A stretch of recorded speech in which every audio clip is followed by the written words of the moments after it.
Assalamualaikum warahmatullahi wabarakatuh. Perkenalkan, nama saya Muhammad Faik Yusuf, NPM 3033. Halo, Assalamualaikum warahmatullahi wabarakatuh. Perkenalkan, nama saya Muhammad Faik Yusuf, NPM saya 0322014071.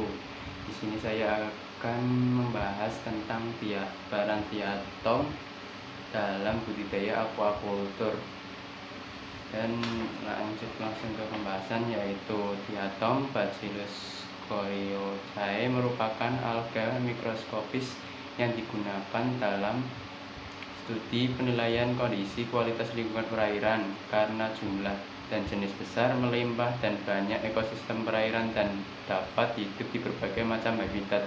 Diatom juga disebut sebagai golden brown alga karena kandungan pigmen warna kuningnya lebih dominan daripada pigmen warna hijau. Dari berbagai jenis plankton, ada 6 kelas yang terbanyak adalah Bacillus cae adalah diatom dengan kelimpahan 325 sel per liter. Bacillus cae adalah pakan alami biota yang hidup di laut, populasinya tinggi di perairan payau dan laut. Terdapat banyak spesies diatom, namun spesies yang penting aquaculture komersial terbatas, dan spesies diatom yang umum digunakan dalam aquaculture termasuk Chaetoceros, Isochesis, Corella, Skeletonema, Nischia, Thalassiosyra, Dunaliella. Di antara semua diatom, Chaetoceros digunakan secara luas sebagai sistem pakan alami untuk budidaya air komersial karena memiliki kandungan nutrisi yang tinggi dan tingkat produksi yang tinggi, terutama untuk pembesaran dan pemeliharaan larva udang, larva moluska bivalvia, dan budidaya udang air asin. Plankton memiliki peran yang sangat penting dalam industri aquaculture atau budidaya perikanan, terutama dalam tahap awal pembesaran dan pertumbuhan ikan dan organisme laut lainnya. Berikut adalah beberapa alasan mengapa plankton memiliki arti penting dalam aquaculture. 1. Sebagai pakan alami. 2. Gizi yang seimbang. 3. Penghemat biaya. 4. Siklus pakan alami. 5. Meningkatkan kualitas air. 6. Energi matahari. Dan 7. Menyediakan variasi makanan. Namun perubahan iklim dan populasi air dapat mempengaruhi populasi plankton, sehingga menjaga ekosistem laut yang sehat untuk mendukung ketersediaan plankton yang memadai dalam budidaya perikanan.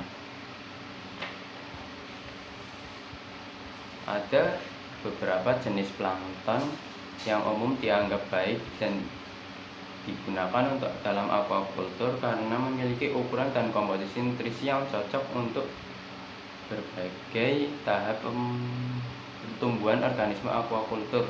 Beberapa plankton yang sering digunakan dalam aquaculture termasuk fitoplankton, zooplankton, bakteri planktonik, dan dinoflagellata.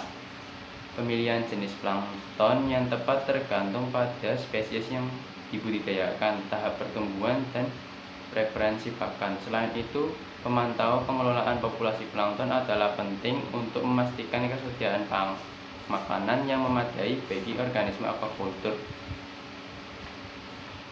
Budidaya plankton merupakan langkah yang penting dalam aquaculture untuk memastikan ketersediaan makanan alami yang berkualitas untuk organisme aquaculture, terutama pada tahap awal perkembangan.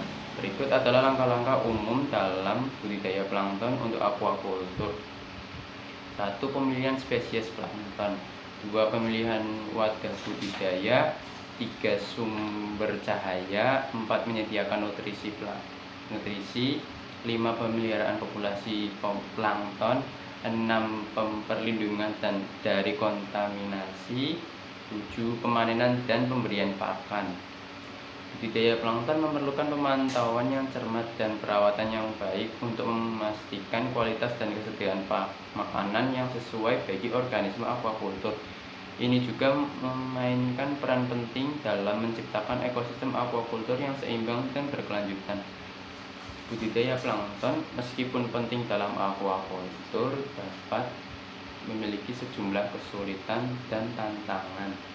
Beberapa kesulitan yang mungkin dihadapi dalam budidaya plankton yaitu kontaminasi dan infeksi, yang kedua pengendalian kondisi lingkungan, yang ketiga kompetisi dan prasangka, dan yang keempat yaitu kontaminasi air, yang kelima kesulitan dalam pemeliharaan cahaya, yang keenam pengendalian populasi, dan ketujuh variabilitas musiman. Meskipun ada beberapa kesulitan dalam budidaya plankton, dengan pemantauan yang cermat, manajemen yang tepat, dan penguasaan teknologi yang sesuai, banyak dari kesulitan dapat diatasi. Pemahaman yang mendalam tentang spesies plankton yang dibudidayakan dan faktor-faktor lingkungan yang mempengaruhi juga membantu mengatasi masalah